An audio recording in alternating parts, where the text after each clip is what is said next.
6장 6절에 유명한 말 나오는 것 중에서 먼저 보면 호세아 6장 6절에서 하나님은 무엇을 원하고 무엇을 원치 않는다 그렇게 말을 해요. 제가 한번 읽어볼게요.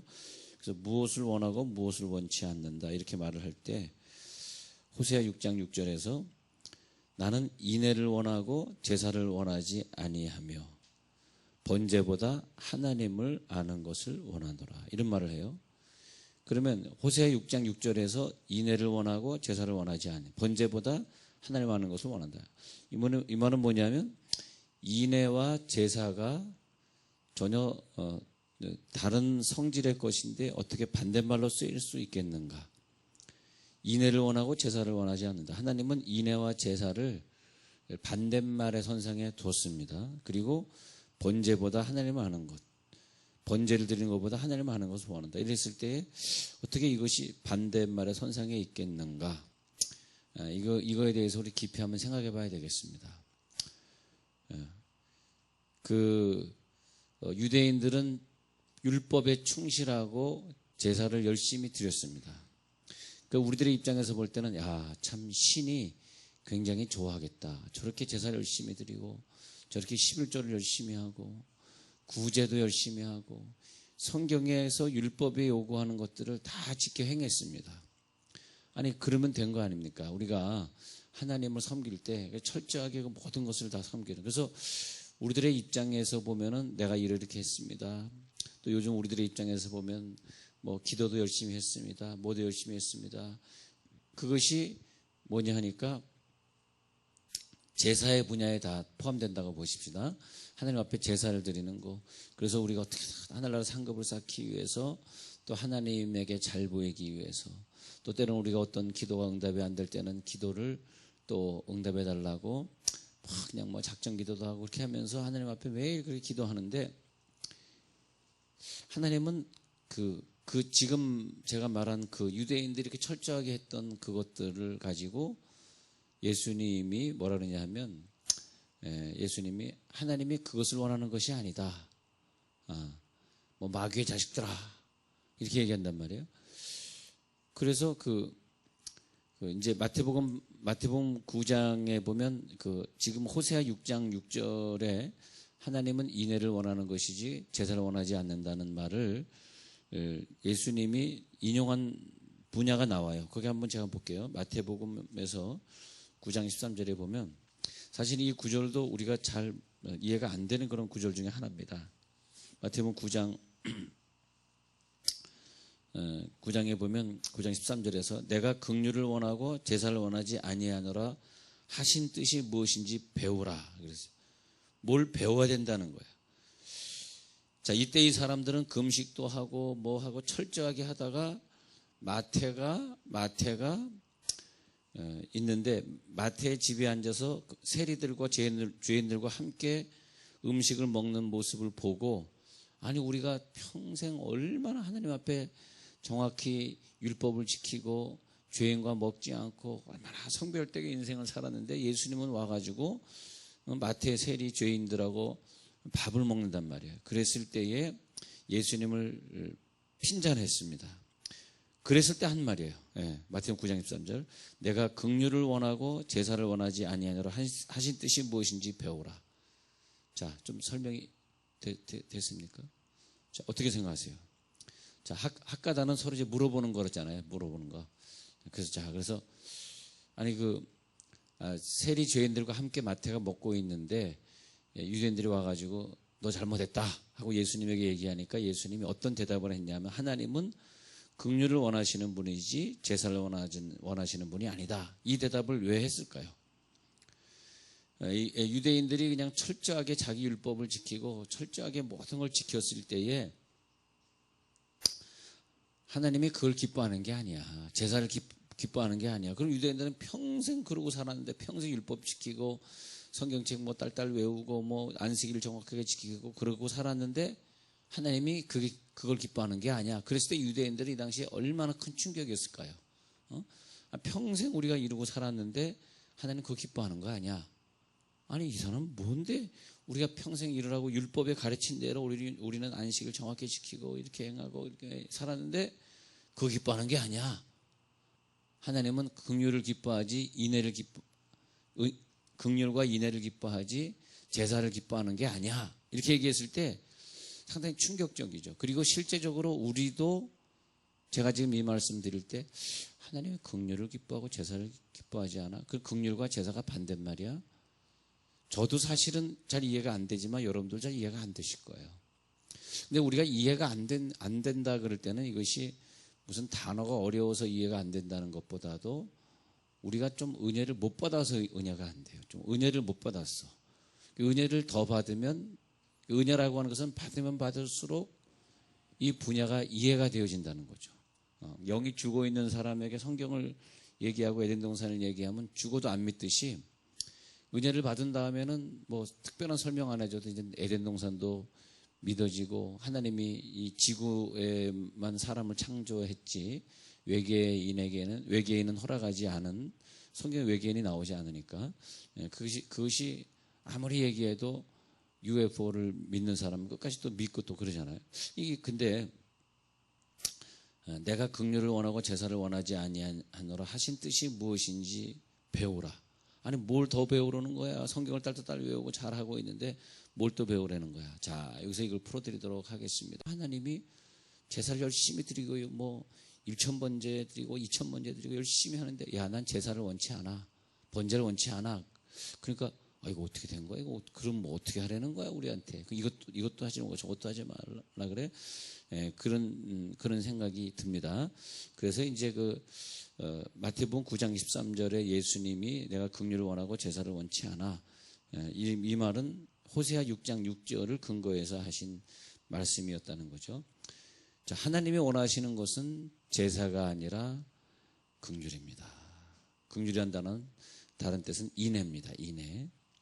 이 말이 뭐냐면, 자, 하나님의 속성에 대해서 모르고 그동안 섬겼다 이거죠. 어떻게 섬겼냐? 뭐 철저하게 안식일 지키고 모든 제사 안 빠지고 하고 했단 말이죠. 근데 하나님의 속성을 성경은 말해주고 있는데 하나님은 너희들이 나에게 무엇을 열심히 하는 걸 원하는 것이 아니라 하나님은 굉장히 선하시는데 선하신 것의 극치, 부유하신데 모든 걸 다 가지고 있고 그런 하나님이 원하시는 것은 하나님의 그 선하심을 너희들이 이해하고 나는 아무것도 없습니다.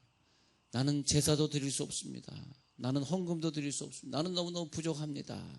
하면서 하나님의 선하심을 좀 요구하는 그 하나님의 긍휼을 요구하는 것을 하나님이 원하십니다. 그게 하나님의 속성이에요. 그런 사람하고 말도 안 하겠고, 하나님이 그걸 원한다는 게 아니고요. 하나님은 지금 제사를 원치 않고 긍휼을 원한다는 게 뭐냐면 하나님의 속성은 너무나 많고 너무나 풍성하기 때문에 우리가 막 갖다 바치고 제사 열심히 드린다고 난 잘했다 그렇게 생각하지 말라고. 하나님은 뭘 하냐면 나 하나님 없어요. 나 좀 도와주세요. 그러니까 이런 걸 말하는 것입니다. 많은 소경이 있는데 예수님이 지나가다 누구를 고쳐줄까 했는데 어떤 소경은 자기가 소경이면서 소경인 줄 모르고 나 그냥 동양인 한 푼 하십시오 이러고 있는데 어떤 소경은 바디메오라는 소경은 예수님이 지나가는데 막 아우성 소리가 들리고 사람들이 메시아 날 고쳐주세요 막 그런 소리를 딱 들었단 말이에요. 그래서 어떤 상황인지 모르지만 이 바디메오는 막 눈물 흘리면서 다윗의 자손 예수야 하면서 그 다음에 한 말이 유명한 말이 있습니다. 나를 불쌍히 여기소서 했을 때 예수님 돌아봤습니다. 왜? 신이란 존재는 너무나 완벽하고 모든 걸 주려고 하는 속성이지 받으려는 속성이 아닌데 우리는 제사를 통해서 그분이 받으면 좋겠구나. 내가 오늘 뭔가 드렸으니까 저분이 좋아하겠구나. 물론 안 좋아하는 건 아니죠. 신도 물론 받는 걸 좋아하겠죠. 대접받는 걸 좋아하겠죠. 그러나 나를 불쌍히 여기소서 할 때 예수님이 네 소원대로 될지어다. 이거 뭐냐면 나를 불쌍히 여기서서 자기의 처지를 알고 하나님의 긍휼을 원하는 자를 하나님이 오늘 이 시간 찾으신다는 거예요. 아니 제사를 드리지 말라는 것도 아니고 헌금을 드리지 말라는 얘기가 아니고요. 그것보다 더 중요한 것은, 나는 제사보다 더 중요한 것은 긍휼을 원한다. 그 말이 뭐냐면 1번, 네가 하나님의 속성을 아느냐. 하나님은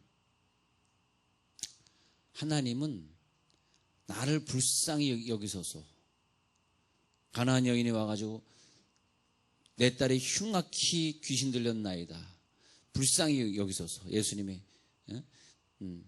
이방 사람들에게 내가 보내받지 않았다. 그리고 주인의 상에서 떨어지는 부스러기 개도 개에게 안 주겠다. 예수님은 이방인을 개라고 표현하고 그랬을 때 이 여인이 긍휼을 진짜 원했기 때문에 그런 말 하셔도 나 시험 안 받습니다. 근데 우리가 시험 받는 것은 긍휼을 원하는 자세가 아니라 교만한 자세이기 때문에 교회 다니면서 시험을 받는 거예요. 근데 이 여인은 시험 안 받았어요. 저를 개라고요? 괜찮습니다.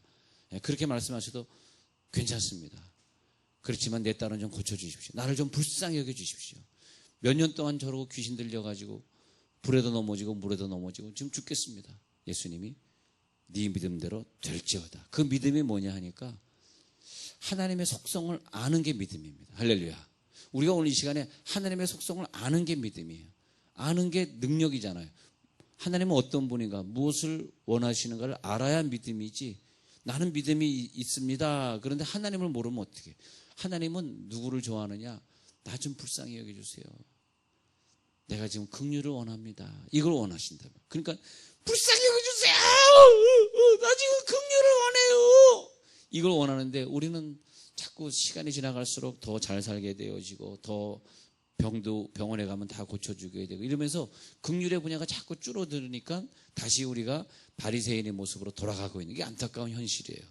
과거 바리새인들이 이제 뭐 바리새인 하다 보면은 돈이 좀 많아지거든. 그러니까 뭐 돈에 걱정 없고 또 뭐 율법을 딸딸딸 외우니까 또 이상의 어려움 없고 천재가 되어지고 이러니까 아쉬운 게 없어지잖아. 아쉬운 게 없어지니까 그냥 제사 이렇게 드렸으니까 오늘 내 할 일 다 했다. 내가 이렇게 저 사람 구제했으니까 내가 할 일 다 했다. 그러니까 하나님이 굉장히 실망하신 거죠.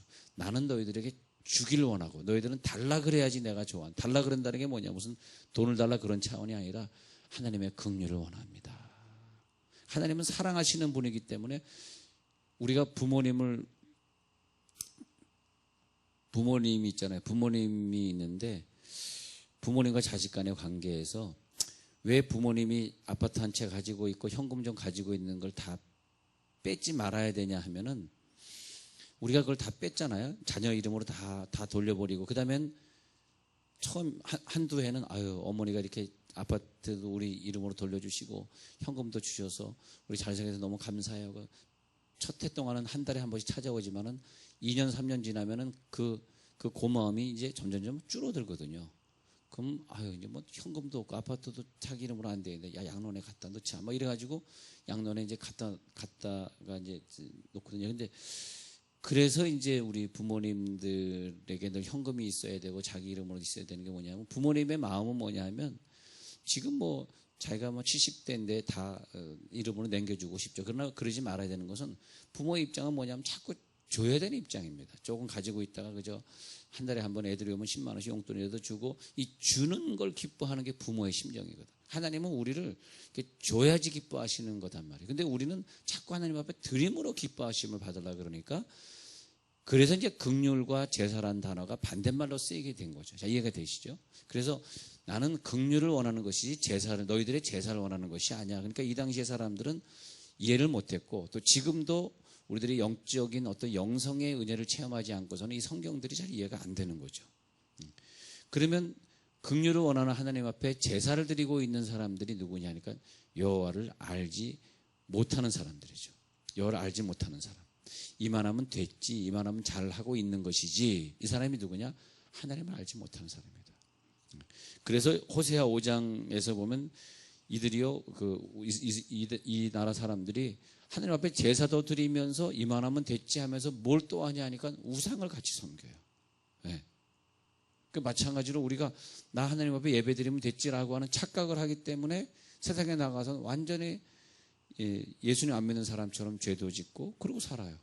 그러니까 우리들이 긍휼을 원하는 나라고 하는 하나님의 마음을 충분히 이해가 되는 게, 긍휼을 원하는 그런 자세의 사람은 신앙이 성장하는 자세예요. 하나님, 오늘도 하나님 긍휼을 원합니다. 내가 또 이렇게 부족합니다. 나에게 그런 사랑을 필요로 합니다. 사랑을 주세요. 이렇게 자꾸 긍휼을 원하는 사람은 영이 자꾸 성장해 가는데, 우리들의 신앙생활이 뭐냐면 나 이만큼만 하면 됐지라는 사람의 특징이 뭐냐니까 10년 전이나 20년 전이나 작년이나 한 달 전이나 내가 뭘 잘못하고 있는지 모르고 난 하나님 앞에 잘하고 있다고 착각을 한다는 거죠.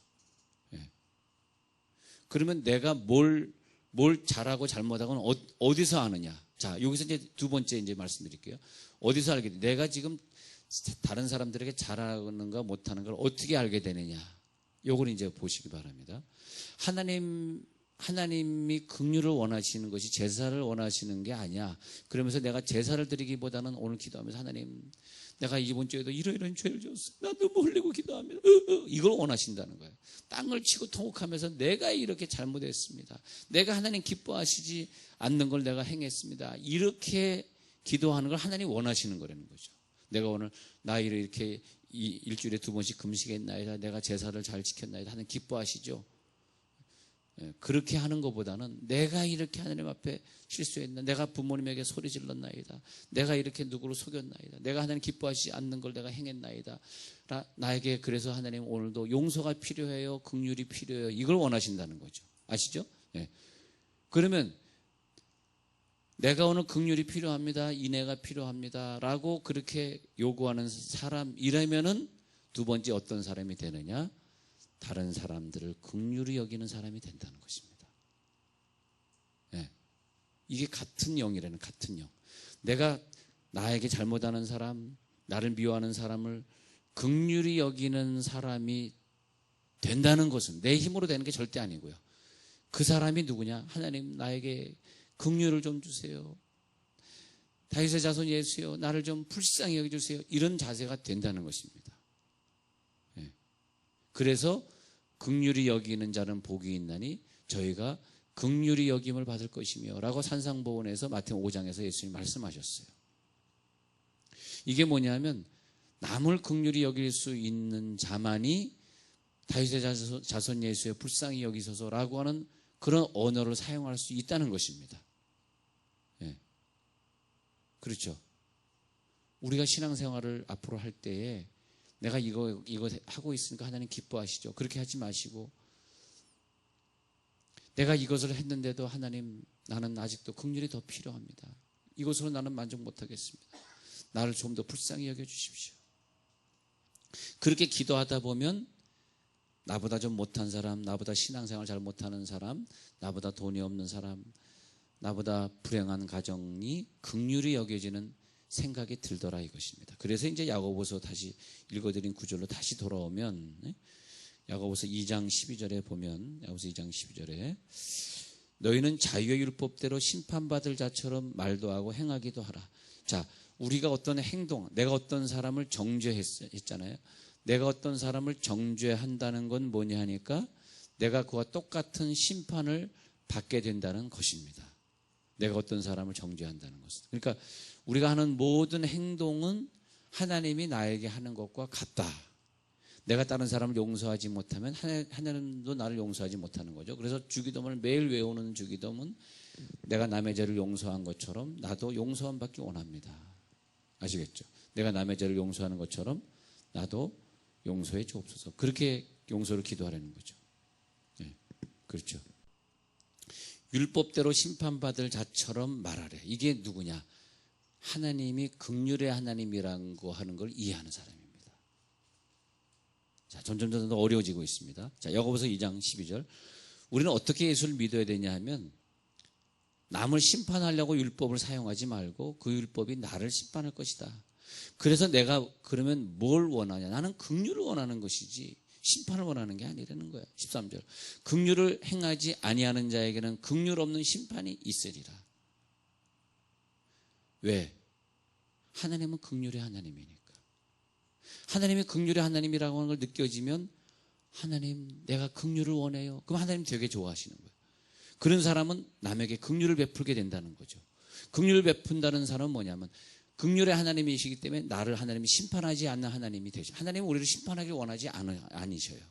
심판하기 원하지 않습니다. 그래서 하나님 우리를 심판하지 않게 됩니다. 그래서 긍휼은 심판을 이기고 긍휼을 주시고자 하는 하나님이라고 하는 것이 오늘 아침에 이해가 될 때에 우리는 심판을 이기게 될 줄로 믿습니다. 할렐루야. 네. 그게 깨달아지는 순간 왜 하나님이 독생자 예수를 우리들에게 이토록 사랑하시기까지 보내주셨는가. 독생자 예수를. 왜? 그분은 심판의 하나님 아니고 제사의 하나님 아니고 긍휼의 하나님이시니까. 어쩌면 우리가 오늘 제사를 정확히 못 드리고 때로는 제사 드리는 날 놀러 갈 때도 있었고 때로는 또 일 다니면서 예배에 빠질 때도 있었고 그래서 하나님은 누구냐 하니까 긍휼의 하나님이에요. 그러면 내가 남을 볼 때 긍휼히 여기는 자는 누구냐? 하나님을 따라하는 겁니다. 그게. 우리는 우리의 인생의 목표는 하나님을 따라하는 거예요. 하나님을 따라서 하나님이 나를 모방해라. 하나님을 따라하는. 근데 제사를 열심히 드리면서 나 이만큼 하면 됐어. 하나님 날 기뻐할 거야. 이거는 하나님 따라하는 게 아니에요. 왜 아니다? 하나님은 너무나 많은 걸 갖고 있어서 우리들에게 주길 원하신단 말이에요. 그걸 따라하려는 거예요. 그거를. 주길 원하시고 불쌍한 사람을 긍휼히 원하시는 그 마음을 따라하려는 것이지 나는 이만큼 했습니다. 이건 하나님 마음이 아니라는 거예요. 아시겠죠? 하나님 마음은 야, 너 너무 불쌍하다. 긍휼히 여기고 싶다. 너 이번 주간에 제대로 예배 못해서 마음이 많이 아프지. 내가 너 긍휼히 여길게. 그럴 때 그래 하나님 알겠어요. 왜? 하나님은 그런 속성이니까. 긍휼을 하시길 원하시니까. 우리가 하나님을 체험하면 남의 용서를 왜 해야 되는가가 체험되는 것이고 예수님이 나를 용서하신 것처럼 나도 저 사람을 용서해야지가 체험되는 것인데 하나님을 체험하지 않으니까 예수가 나를 위해 죽으신 것이 내 속에 체험이 안 되니까 죽어도 용서가 안 되는 거예요. 그래서 하나님을 모르는 사람은 인애를 실천할 수 없다. 인애를 실천할 수 없는 사람. 인애는 사랑, 용서, 긍휼 이런 게 다 포함된 건데 그 인애를 실천할 수 없는 사람. 그 사람 하나님 모르는 사람. 하나님의 긍휼을 이해하지 못하는 사람이다. 그러면 그 사람은 뭐냐? 완악한 마음을 가진 사람이다. 완악하다. 하나님 알지 못하면 완악해지는 거죠. 그래서 오늘도 하나님의 그 사랑을 경험케 하소서. 나를 돌보시고자 하는 그 하나님의 마음을 깨닫게 하소서. 할렐루야. 하나님의 은혜를 아는 사람만이 자기 힘으로 도저히 할 수 없는 그 사람을 사랑할 수 있고 내 힘으로 도저히 할 수 없을 때 하나님 앞에 기도할 수 있고 그렇게 되겠습니다. 그런 하나님의 사랑을 깊이 깨달아야 되는데 하나님은 내가 긍휼을 원해요 하면서 체험했던 그 하나님의 사랑을 가지고 그 사랑의 혜택을 입은 것만큼, 그죠? 우리는 사랑받은 것만큼 한다.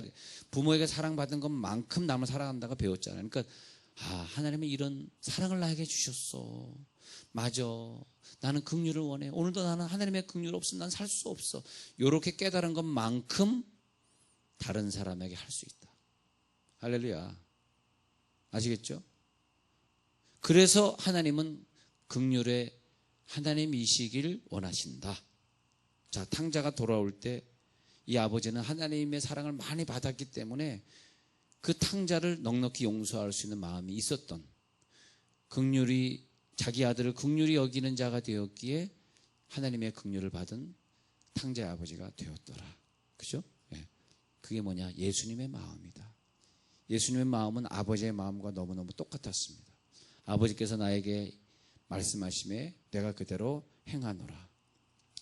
그 사람은 하나님의 뜻을 행하는 사람이 될 것입니다. 그래서 야고보서 2장 12절 율법대로 심판받을 자처럼 말도 하고 행하기도 하라. 긍휼을 받을 자는 긍휼을 받을 것만큼 긍휼을 베풀라. 긍휼을 행하지 아니하는 자에게는 긍휼 없는 심판이 있으리라.